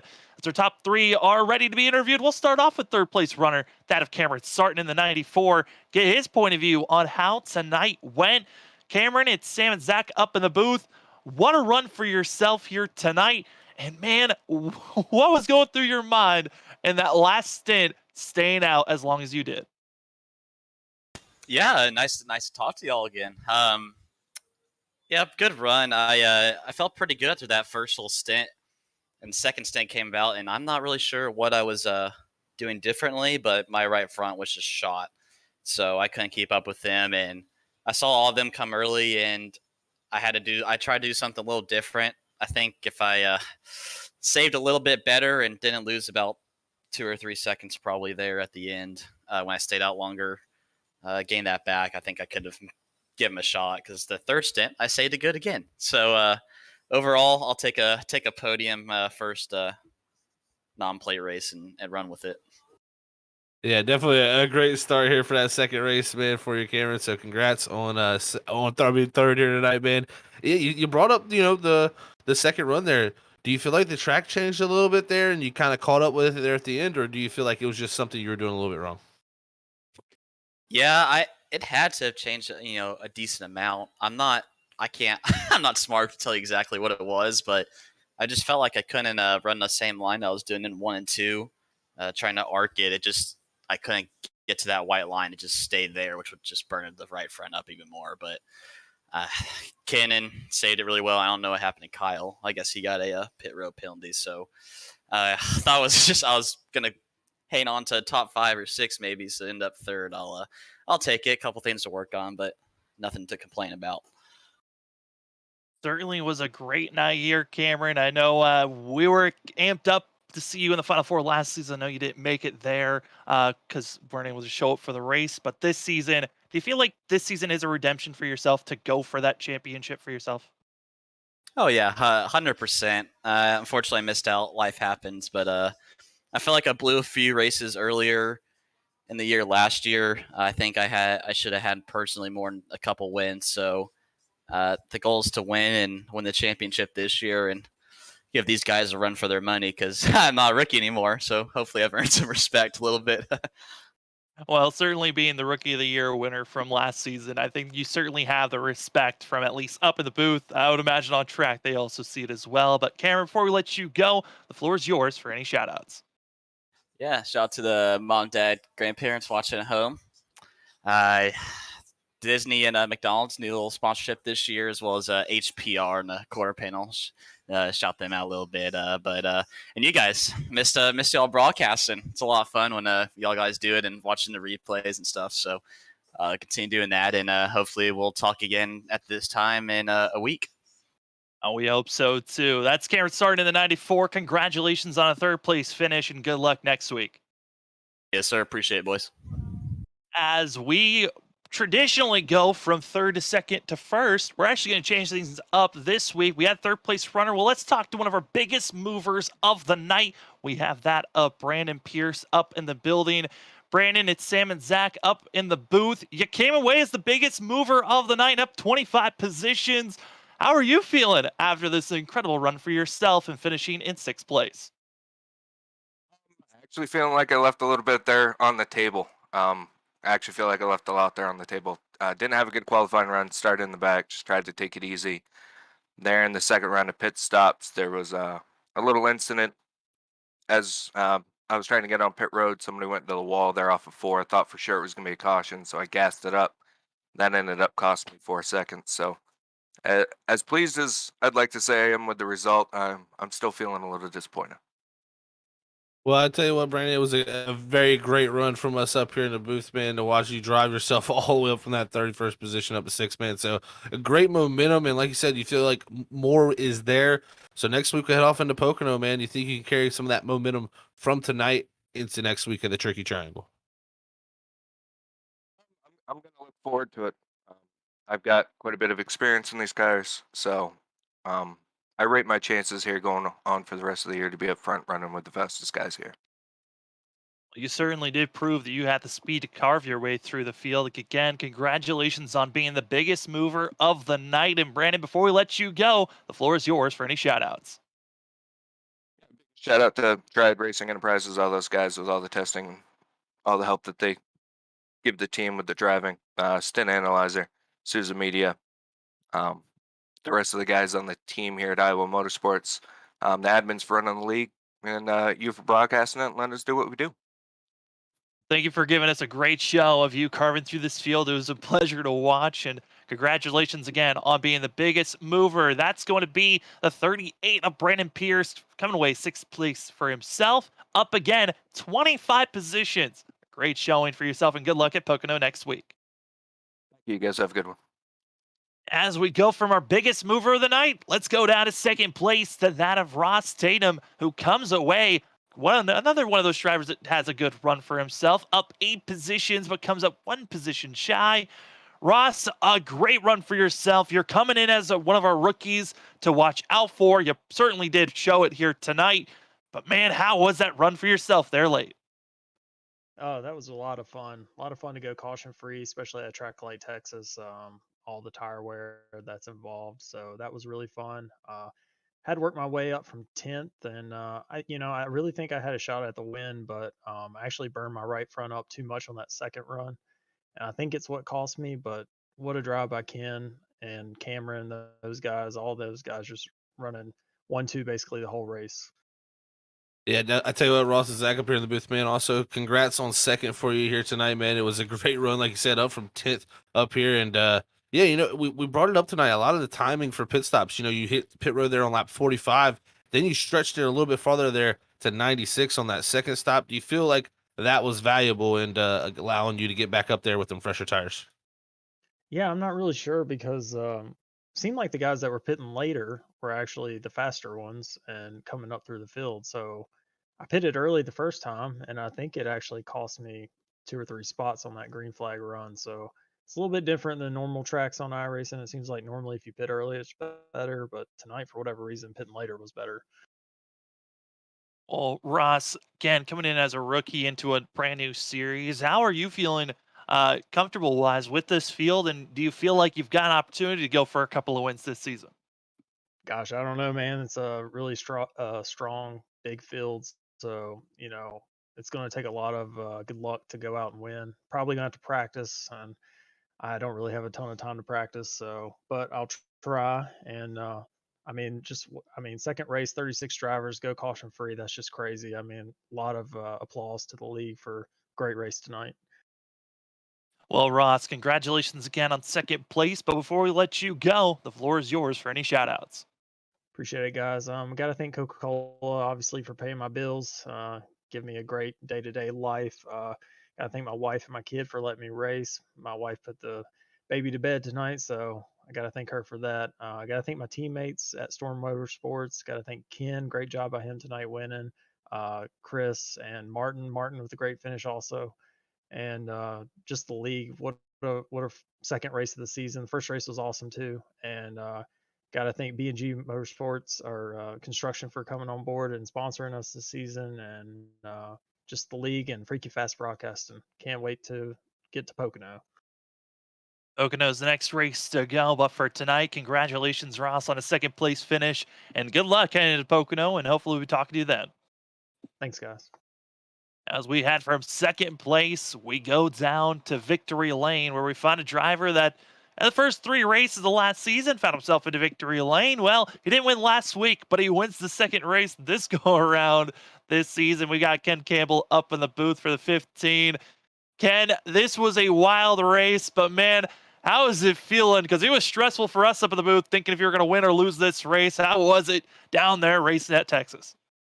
Oh man, it's been like an hour and a half workout. I've just been tight the entire time. My core got a pretty good workout because I was just stressed the entire time.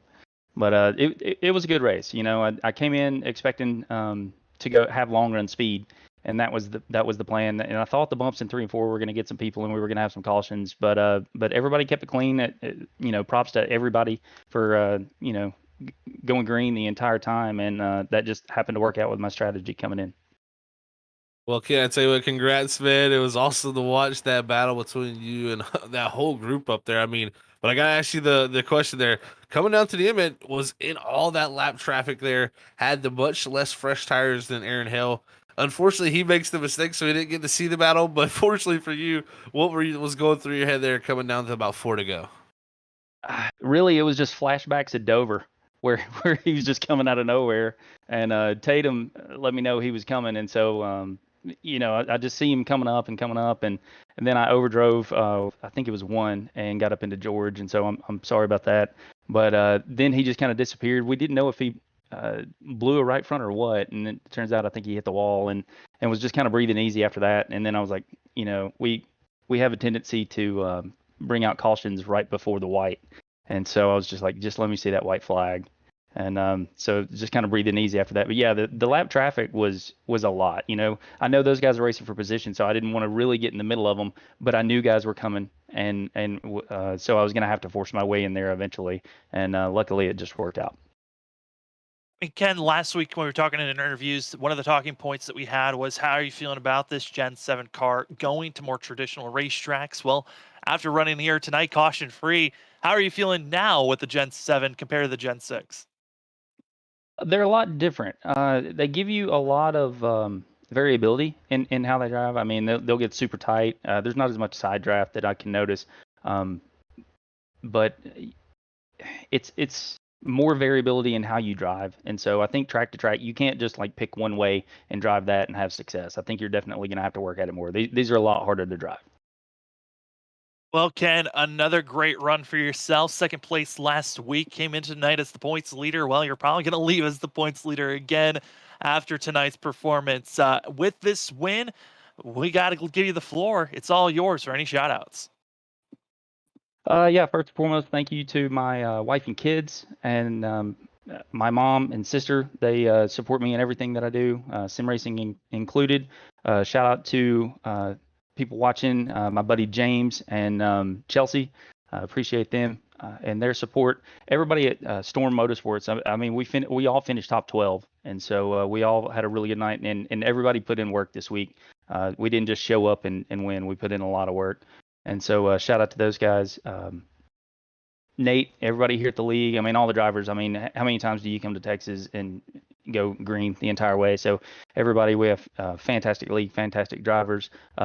Will Bustler for making sure that I look really good on track. He made the paint, and he made my other one as well. So he makes sure that I'm looking sharp. And you guys up in the booth. Thank you, Ken. A great run by yourself here tonight. It was certainly a barn burner for us up in the booth to watch that. And congratulations on this win, and good luck heading into Pocono next week. Thanks, guys. Well, after the race that I don't think anyone was predicting, no cautions were thrown, and we went for 133 laps without, for our leaders, without too much issues. But we saw a couple of those flare up. Kyle McCoy, Aaron Hale, both did not want to see the contacts and issues that they had. Patrick Hastings as well. A couple of other drivers having their own issues. As we take a look at our unofficial results of tonight, some had some wild nights that ended poorly while up front. Some had some glory. It's Ken Campbell getting the win for the 15. In second place is Ross Tatum in the 21. Great job by the rookie. With Cameron Sartin in the 94, going to be in third place. As in fourth, going to be another rookie, Thomas Ogle, with Jason Gratton in fifth. That of Brandon Pierce in sixth. Seventh goes to Nate Lynch. Eighth goes to our Daytona 200 winner, Christopher Wade. And ninth goes to Derek Offerman and Trey Jackson, finishing out our top 10. And Zach, there's plenty of other drivers we could go through this field. I mean, there's a lot of drivers, I think, that's kind of a head scratcher on how their night went. I mean, Scott Rickard, Andrew Medlin, not the worst nights in the world, but outside of the top 10, very uncharacteristic on how we've seen them in previous seasons. Yeah, I look at even Chris Esri there in 11th. I think him, Scott Rickard, Andrew Medlin, they'll be looking to improve throughout the season. Definitely from where they started tonight here at Texas. But I tell you what, the drivers that I look back through the rest of the field, the two that stand out definitely the most has got, like you said earlier, Sam, it's got to be Aaron Hill and Kyle McCoy there in 29th and 32nd. I mean, both of them really, I feel like both had a shot for the win. I mean, McCoy was past Tatum and Sartin at one point. He was going to be the person that probably challenged, I think, Ken Campbell there. That would have possibly even gave, Hell a better chance there in the fourth. So, I mean, just a wild night, and green all the way to the end. That's the one thing you got to take. Green all the way to the end. And we had a battle between almost 6 drivers for 133 laps. It just sets up for a fantastic season, and I cannot wait. A season of unknowns, but the two things that we do know is 2 weeks in a row, Storm Motorsports has finished 1-2 for both of these races, and Ken Campbell has been a part of both of those, finishing second last week at the Daytona 200 and winning here tonight. Certainly a lot of action that we're excited to see throughout this season, but Zach, Pocono, our next destination for the Stars and Stripes. Yeah, the tricky triangle, man. Gotta love that track, and it's going to be very, very interesting with this car. I'm interested to see how it shakes out because the draft is still somewhat of a factor with this car. It's not very strong. And you heard King Campbell say the side draft's really not as strong, which it really isn't. So it's going to make these long straightaways very interesting. But also, these cars with the gearbox we have, the 5-speed sequential gearbox, I think we're going to see a lot of shifting. You're going to see guys doing all types of different things, trying different techniques through each and every corner, and it's going to be the driver who masters it, puts the most time in, that figures out that tricky triangle, and also a track that has a lot of tire wear. So I think it could set up to be a heck of a race. And man, I tell you what, if you ain't subscribed yet, you better subscribe so you can tune back in here with us Thursday. Subscribe also so you can chat. We found a way to get some unwanteds out of here in our chat, but we certainly are excited to see how the rest of the season is going to go. And Zach, before we end tonight's call, any of your final thoughts before we get out of here? Well, first off, shout out to King Campbell. What a way to start his season once again. I mean, 1-2 with his teammate Christopher Wade, so they switched the roles there at Daytona to start off the season and gets his teammate to win. Now comes back here and does what he did the same thing last season, won the second race of the season here. So I tell you, he's looking good, and the rest of the field too. I mean, look at Ross Tatum starting, Ogle, Grattan there. I mean, Pierce, even he drove from 31st to 6th. I'm really interested to see what he can do next week. We get to see a lot of drivers throughout this field here of 36 different contenders. It's just going to be a great season, Sam, and we just got it started, man. That's the beauty of it.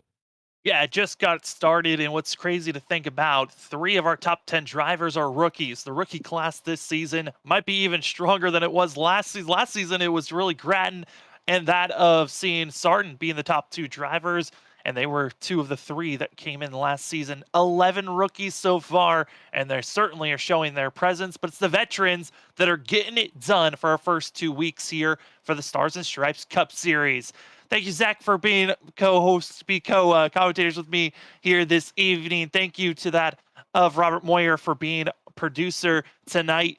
And for myself, Sam Dyer, thank you for joining us here on Freaky Fast Broadcasting. What a spectacular night it was, and we are excited to give you all the coverage throughout this week. WSSR is done on Saturdays, but they'll be back in just a few weeks for themselves. Sunday, we got the 802 Next Gen Cup cars, but a big thanks for joining us here tonight for that of the Independence 200 at Texas. Next week, Pocono, the Tricky Triangle. Will that of Storm Motorsports go 1-2 again? Or will we see new contenders striking up front? And as well, who will get it done after tonight? So many storylines to carry over. Will we see Aaron Hale, Kyle McCoy recover? Or will their season just be snowballing from here? All those storylines will be covered next week at Pocono. But for tonight, thank you for joining us at Texas, and we'll see you at the next broadcast.